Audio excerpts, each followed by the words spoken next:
was 1 o'clock when we left. Number 3, Lawrence Gardens.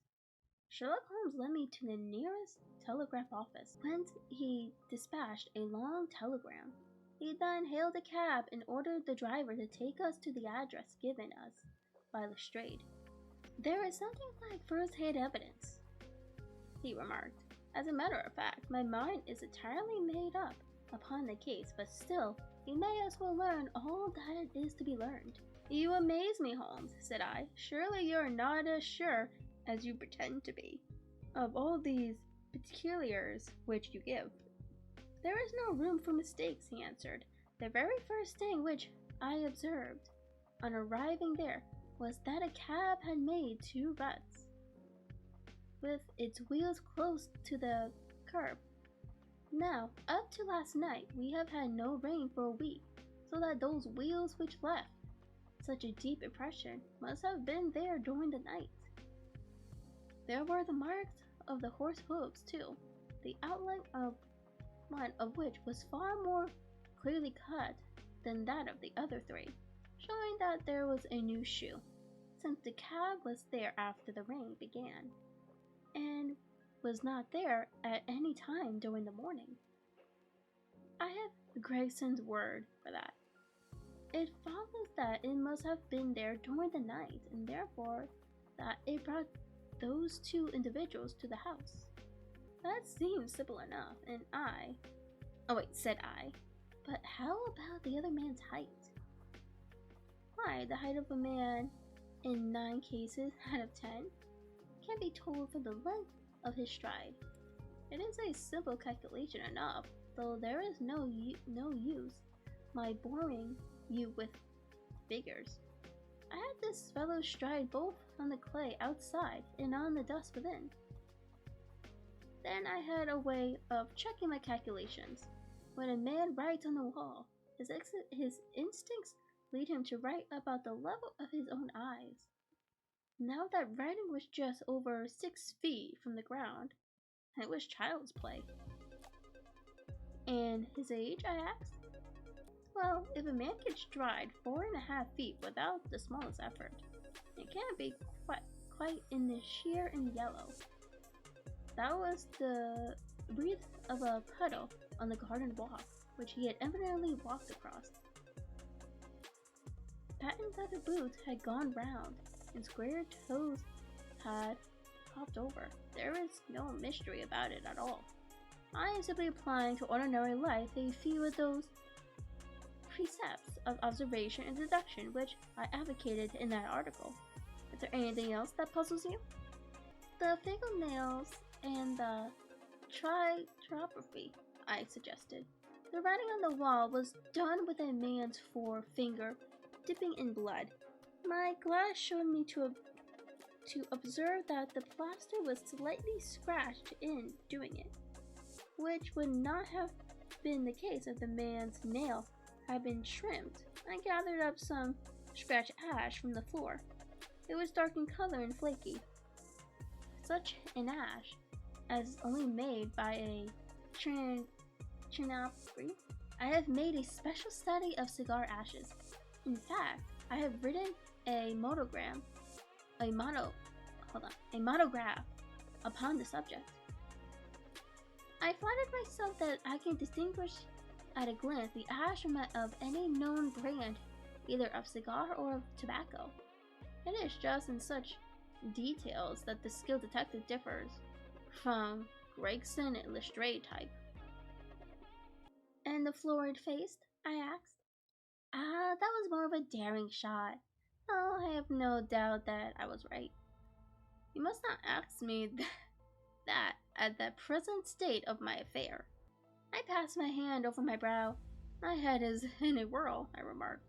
"The more one thinks of it, the more mysterious it grows.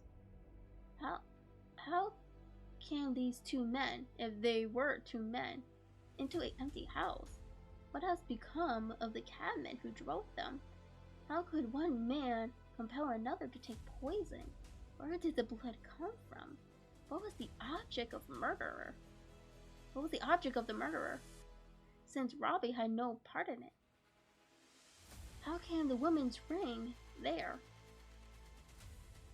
Above all, why should the second man write up the German word ranchy before decamping? I confess that I cannot see any possible way of reconciling all these facts. My companion smiled approvingly. You sum up the difficulties of the situation succinctly and well, he said. There is much that is still obscure, though I have quite made up my mind on the main facts. As the poor stray discovery, it was simply a blind intended to put the police upon the wrong track by suggesting socialism in secret societies. It was not done by a German. The A, if you noticed, was printed somewhat after the German fashion. Now, a real German invariably prints in a Latin character, so that we may safely say that this was not written by one, but by a clumsy imitator who overdid his part. It was simply a ruse to divert inquiry into a wrong channel. I'm not going to tell you much more of the case, Doctor. You know, a conjurer gets no credit once he has explained his trick, and if I show you too much of my method of working, you will come to the conclusion that I am very ordinarily individual after that. I shall never do that, I answered. You have brought detection as near an exact science as it ever will be brought in this world. My companion flashed up with pleasure at my words, and the earnest way in which I uttered them. I had already observed that he was as sensitive to flattery on the score of his art as any girl could be of her beauty. I'll tell you one other thing, he said. Patent leathers and square toe come in the same cab, and they walk down the pathway together as friendly as possible, arm in arm in all possibility. When they got inside, they walked up and down the room, or rather, patent leather stood still while square toes walked up and down. I could read all of that in the dust, and I could read that as he walked, he grew more and more excited. That is shown by the increased length of his strides. He was talking all the while, and working himself up, no doubt, into a fury. Then the tragedy occurred. I've told you all that I know myself.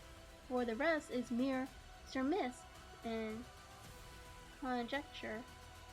We have a good working basis, however, on which to start.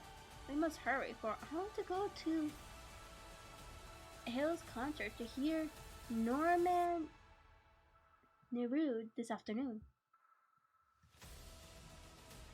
This conversation had occurred while our cab had been treading its way through a long succession of dingy streets and dreary byways. In the dingiest and dreariest of them, our driver suddenly came to a stand. That's oddly court in there, he said, pointing to a narrow slit in the line of dead-colored bricks. You'll find me here when you come out. Audley Court was not as attractive locally. The narrow passage led us into a quadrangle paved with flag and line, but solded dwellings. We picked our way among groups of dirty children and through lines of discolored linen, until we came to number 46, door of which was decorated with a small slip of brass, on which the name Banshee was engraved. On inquiry, we found that the constable was in bed, and we were shown into a little front parlor to await his coming. He appeared presently, looking a little irritable at being disturbed in his slumbers. I made my report at the office, he said. Holmes took a half-sovereign from his pocket and played with it pensively. We thought that we should like to hear it all from your own lips, he said. I shall be most happy to tell you anything I can, the constable answered, with its eyes upon the little golden disc. let us hear it all in your own words as they occurred. Reggie sat down on the horsehair sofa and knitted his brows, as though determined not to omit anything in his narrative. I'll tell you from the beginning, he said. My time is from 10 at night to 6 in the morning. At 11, there was a fight at the White Hart, but far that all was quiet enough on the beat. At 1 o'clock, it began to rain, and I met Mary Mercier, him who has the Holland Grove beat. We stood together at the corner of Henrietta Street, a talkins presently, maybe about 2 or a little after. I thought I would take a look around and see that all was right down the Brixton Road. It was precious dirty and lonely. Not a soul did I meet all the way down, though a cab or two went past me. I was strolling down, thinking between ourselves how uncommon handy a 4 of gin hot would be, when suddenly the glint of a light caught my eye in the window of that same house. Now I knew that the 2 houses and Florestan Garden was empty on account of him that owns them, who won't have the drained seed to. Though the very last tenant, what lived in one of them, died of typhoid fever. I was knocked all in a heap therefore, as seeing a light in the window, and I suspected that something was wrong. When I got to the door, you stopped, and then walked back to the garden gate, my companion interrupted. What did you do that for? Reggie gave a violent jump and stared at Sherlock Holmes with the utmost amazement upon his features. Why, that's true, sir, he said, though how you come to know it, heaven only knows. You see, when I got up to the door, I was so still and lonesome that I thought I'd be none the worse for someone with me. I ain't feared of anything on this side of the grave, and I thought that maybe it was him that died. All the typhoid inspecting the drain, what killed him? The thought gave me a kind of turn, and I walked back to the gate to see if I could see Miniature's lantern, but there wasn't no sign of him nor of anyone else. There was no one in the street? Not a living soul, sir. Not as much as a dog. Then I pulled myself together and went back and pushed the door open. All was quiet inside, so I went into the room, where the light was burning. There was a candle flickering on the mantelpiece, and a red wax one, and by its light I saw. Yes, I know all that you saw. You walked around the room several times, and you knelt down by the body, and then you walked through and tried the kitchen door, and then... John Rand sprung to his feet with a frightened face and suspicion in his eyes. Where was you hid to see all that? He cried. It seems to me that you know a deal more than you should. Holmes laughed and threw his card across the table to the constable. Don't get arresting me for murder, he said. I am the one of the hounds and not the wolf. Mr. Gregson and Mr. Lestrade will answer for that. Go on, though. What did you do next? Reggie resumed his seat without, however, losing his mystified expression. I went back to the gate and sounded my whistle. That brought Rochester and 2 more to the spot. Was the street empty then? Well, it was, as far as anybody that could be, and any good goes. What do you mean? The constable's features broadened into a grin. I've seen many a drunk clap in my time, he said, but never anyone so crying drunk as they cove.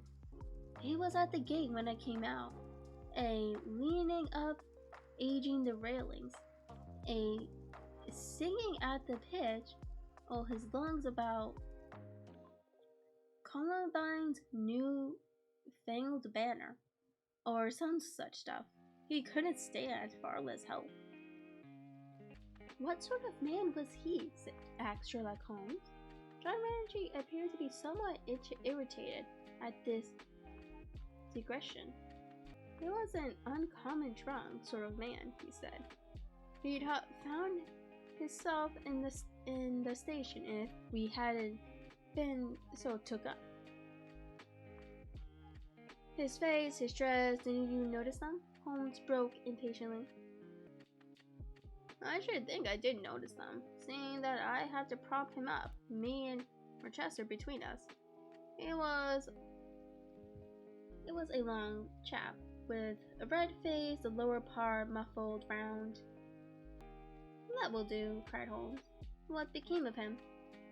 We'd enough to do without looking after him, the policeman said, in an aggravated voice. I wager he found his way home all right. How was he dressed? A brown overcoat. Had he a whip in his hand? A whip? No.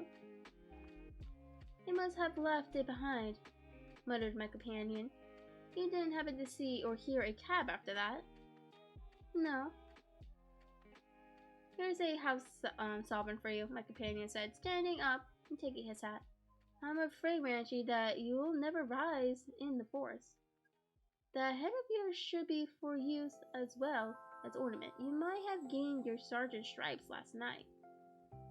Hold on, it's sergeant stripes last night. The man whom you held in your hand is the man who holds the clue of this mystery, and whom we are seeking. There is no use of arguing about it. I'll tell you that it is so. Come along, Doctor. We started off with a cab together, leaving our informant incredulous but obviously uncomfortable. The blundering fool, Holmes said bitterly, as we drove back to our lodgings. Just to think of his having such an incomparable bit of good luck and not taking advantage of it. I am rather in the dark still. It is true that the description of this man tallies with your idea of the second party in the mystery. But why should he come back to the house after leaving it? That is not the way of the criminals. The ring, man.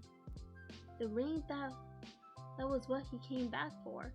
If we have no other way of catching him, we can always bait our line with the ring. I shall have him, Doctor. I'll lay you two to one that I have him. I must thank you for it all. I might not have gone, but for you, and so have missed the finest study I ever come across. A study in Scarlet. Why shouldn't we use a little iron jargon? There's the scarlet thread of murder running through the colorless skin of life, and our duty is to unravel it and isolate it and expose every inch of it. And now for lunch, and then Norman. Hey, Ruda. Her attack and her Bowen are splendid. What's the little thing of Conan she plays so magnificently? Try, la la. Liar, Way back in the cab, this amateur bloodhound caroled away like a lark while I meditated upon the many-sidedness of the human mind.